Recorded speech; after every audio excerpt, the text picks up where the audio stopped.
नमस्कार. आज आपण एका काय म्हणतात त्याला खूप जुन्या आणि गूढ परंपरेबद्दल बोलणार आहोत. नाथ संप्रदाय.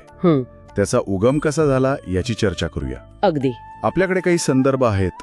नाथ संप्रदाय, शिव, मच्छिंद्रनाथ, गोरक्षनाथ परंपरा यावर आधारित. हो. उद्देश हाच की यातून मूळ संकल्पना, महत्वाचे गुरु आणि हो ती गुरु शिष्य परंपरा, त्याचं महत्व काय आहे. बरोबर. आणि तो एक नेहमीचा प्रश्न, महाराष्ट्रात मत्स्येंद्रनाथ की मच्छिंद्रनाथ यावर पण बोलूया. नक्कीच. कारण नाथ संप्रदायाची सुरुवात म्हणजे फक्त एका पंथाचा उदय नाहीये. तो तर योग, तत्वज्ञान आणि आत्मसाक्षात्काराचा एक मोठा प्रवाह आहे. आणि त्याचं मूळ थेट शिवामध्ये आहे. मग तिथूनच सुरुवात करूया. आदिनाथ, शिव, त्यांना आदियोगी पण म्हणतात. काय स्थान आहे त्यांचं या परंपरेत. तर नाथ संप्रदायाचा उगम आदिनाथ म्हणजेच शिवापासूनच मानला जातो. शिव म्हणजे फक्त देव नाही, तर ते आहेत आदि योगी, म्हणजे योग तत्वाचं मूळ स्वरूप. अच्छा. त्यांची अवस्था म्हणजे ध्यान, मौन, तपश्चर्या. आणि असं म्हणतात की शिवाने याच अवस्थेतून मिळालेली अत्यंत गूढ अशी विद्या, हो, अष्टसिद्ध योग विद्या, जी सिद्धी आणि आत्मज्ञान देते, ती एका योग्य शिष्याला देण्याचं ठरवलं. आणि ते पहिले मानवी शिष्य म्हणजे मच्छिंद्रनाथ. इथेच तो नावाचा मुद्दा येतो नाही का. मत्स्येंद्रनाथ की मच्छिंद्रनाथ. बरोबर.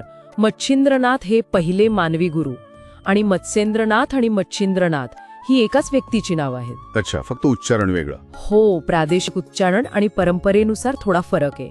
महाराष्ट्रात आपण त्यांना मच्छिंद्रनाथ म्हणूनच जास्त ओळखतो, त्यांची पूजा करतो. आणि ती कथा माशाच्या पोटात ऐकलं वगैरे.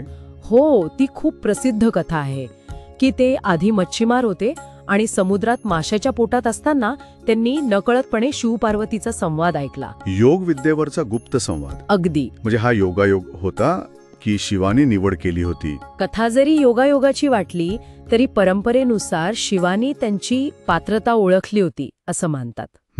तो संवाद ऐकायला मिळणं हेच त्यांच्या पात्रतेचं लक्षण होतं.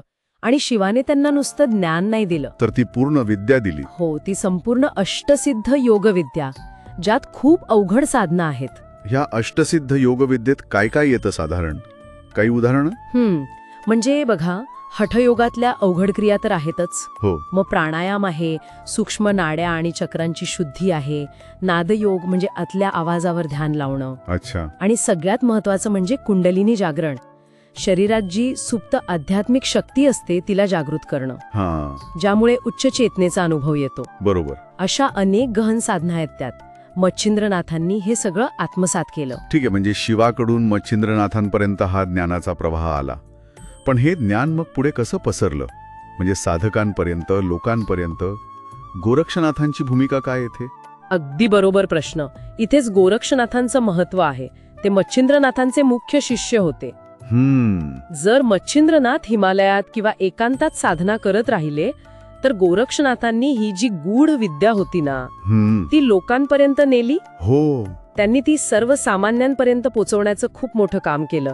त्यांनी या परंपरेला एक प्रकारे संघटित रूप दिलं. संघटित केलं म्हणजे काय केलं नेमकं? म्हणजे त्यांनी देशभर प्रवास केला, अनेक मठ, तपोभूमी, साधना केंद्र स्थापन केली. अच्छा. हजारो साधकांना दीक्षा दिली, त्यांना तयार केलं. म्हणजे एक प्रकारे त्यांनी ह्या परंपरेचं व्यवस्थापनच केलं म्हणायला हवं.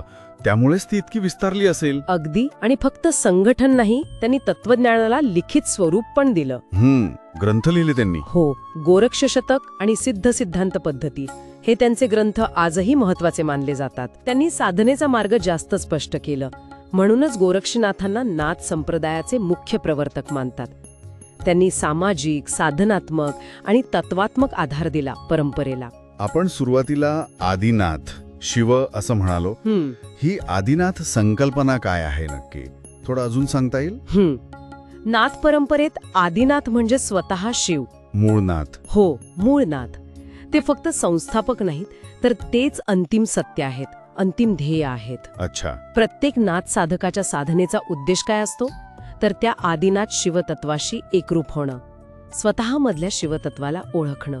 आणि या सगळ्या ज्ञानप्रवाहात गुरु शिष्य परंपरेचं स्थान काय, मग ते किती महत्वाचं आहे? अहो, तो तर या परंपरेचा आत्मा आहे. गुरु शिष्य नातं. इतकं? हो.